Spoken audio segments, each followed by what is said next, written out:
5 seconds. Start. May I, Madam, draw the attention of the Honourable Minister to an important committee set up by the Government of Hindi in 1958 under the chairmanship of Mr.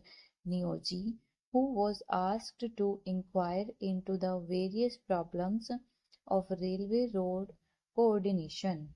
Their preliminary report appeared some time ago, and it was even circulated to all the state governments for their opinion.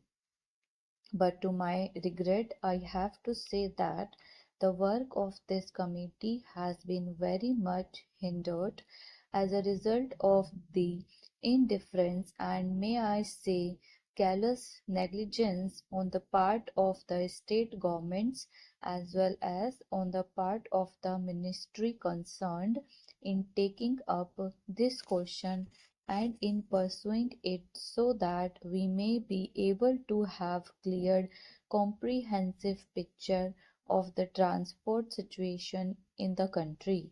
Now, railway transport, like any other mode of transport, is suffering under a major handicap, the handicap being that we do not know, nor does the railway ministry know, what the exact quantum of transport requirement in the country is and what the rising demand is which the railways are expected to cater in future.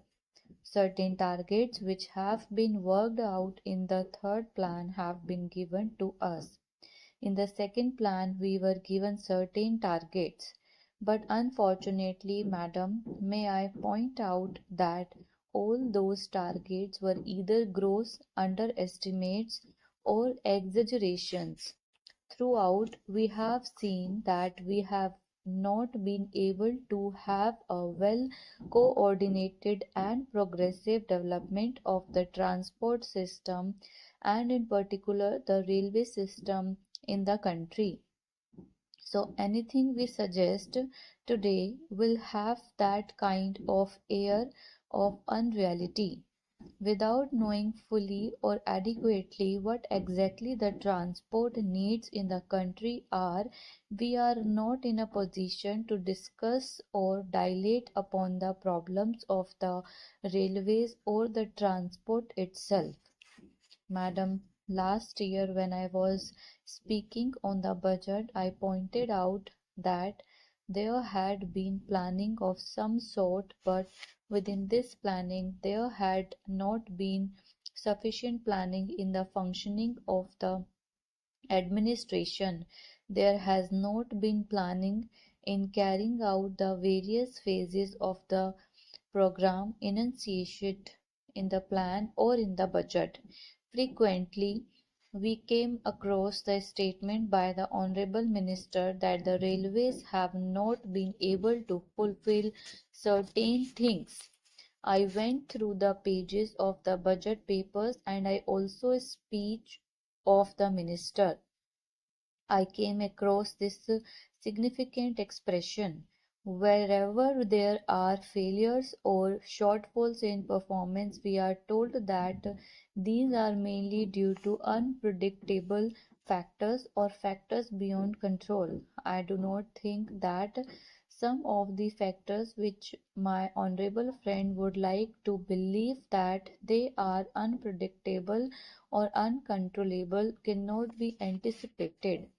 For instance, I may draw the attention of the Honourable Minister to one important fact, that is, we have been supplying since some time past empty haulage for a long distance to galleries, to steel factories, and so on. We are told that this empty haulage is unavoidable, that we have to find empty wagons to steel factories and collieries to carry raw material or perhaps coal and the like. So for a long distance we find wagons going empty, but if there had been a research cell on organization in the ministry to find out ways and means of utilizing these wagons fruitfully.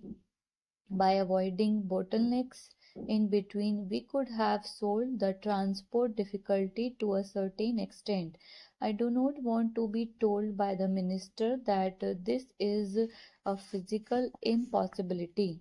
Even in the advanced countries of world, every movement of wagon, coach and engine is planned before it is put into operation.